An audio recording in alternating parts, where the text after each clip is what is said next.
to week 2 of my knee healing journey.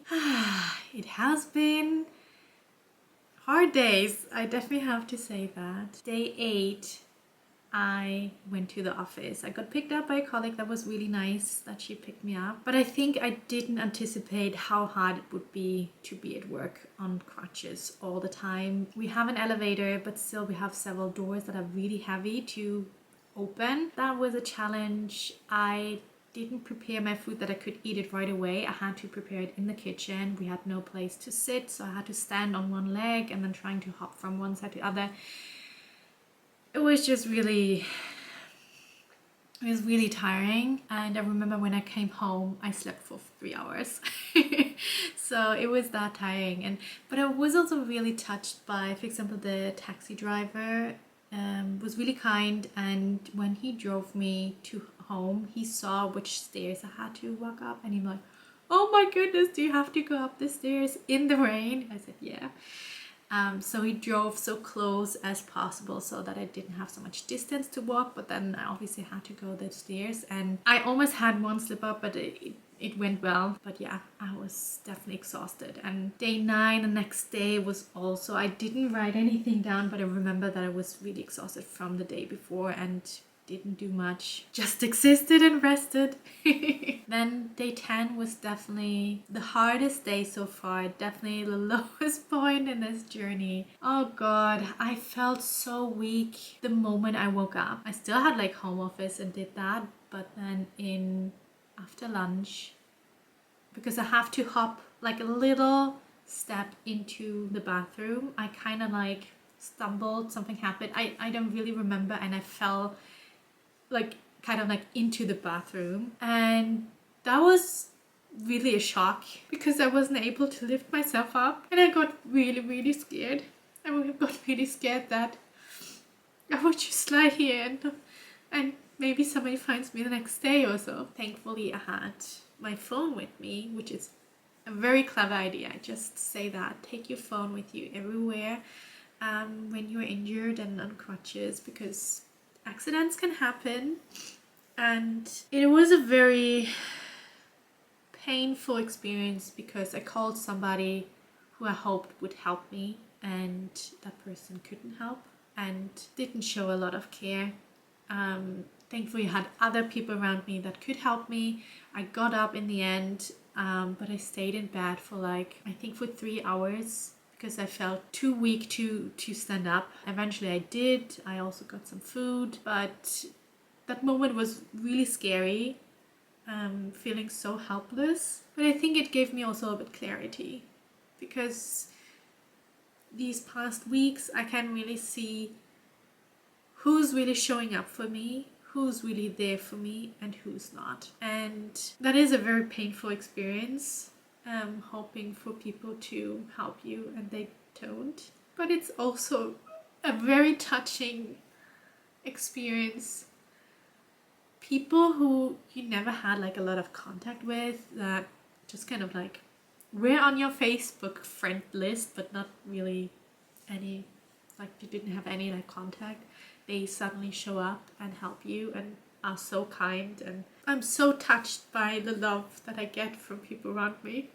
I'm really grateful for that. And all of that happened the day before my birthday, so it was really the lowest point, which I'm kind of like grateful for, because with that I knew my birthday couldn't be as bad.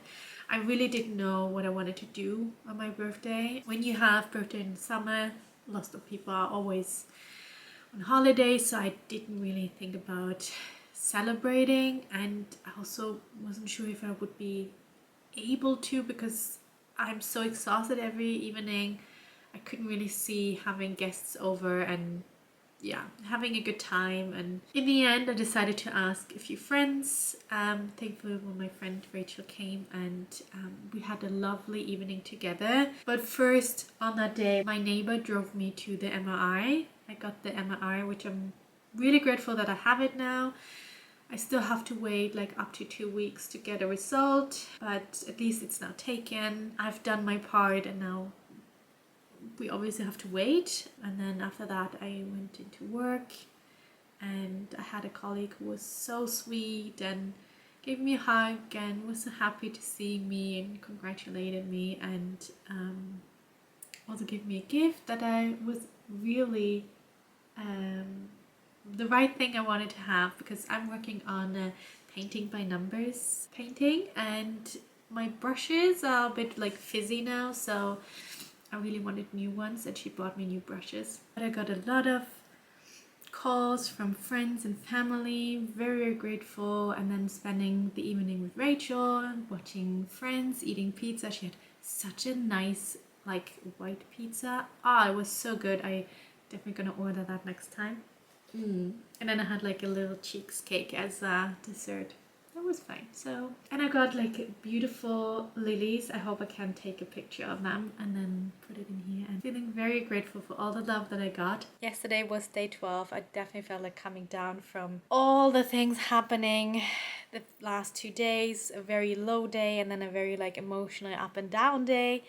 I wasn't really interested in talking to a lot of people. I really needed some space and just a bit quiet time. It was also raining the whole day, so it was really nice to just sit down and watch Friends, and I really didn't do much. I struggle with appetite. I haven't eaten much in the past days. Sometimes I even feel nauseous, so I just eat maybe a quarter of what I had planned to eat. It is what it is. I know it will also get better again. What I have learned so far on this journey is gotta allow all your emotions. There are a lot of lows, especially in the evening, but there's so much things to be grateful for, all the support I get.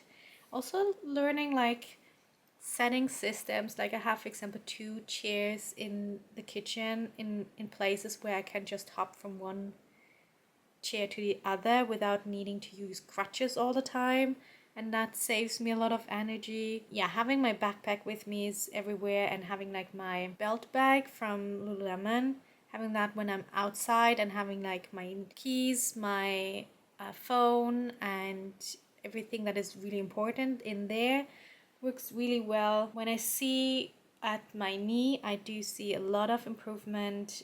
During the day, I don't feel a lot of pressure anymore.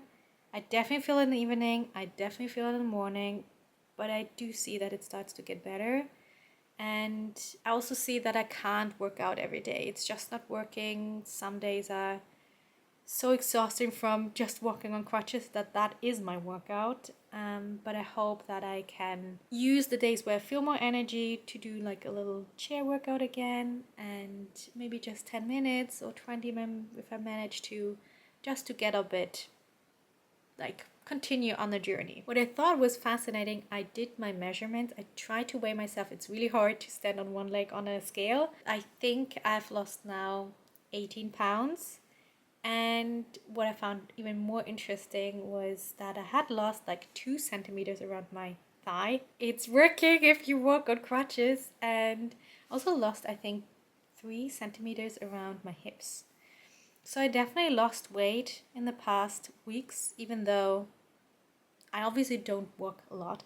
But what I walk is definitely more exhausting than normal walking. So last time I checked in was on Sunday on day 13. I actually managed to do quite a lot of things on that day. And then on day 14, I woke up with not having so much energy, but it kind of like picked up during the day. I managed to go through a drawer in my kitchen that had like a lot of stuff, even growing potatoes. It was really necessary to go through them, throw away a few things that had expired, and I'm so happy because it looks so much better.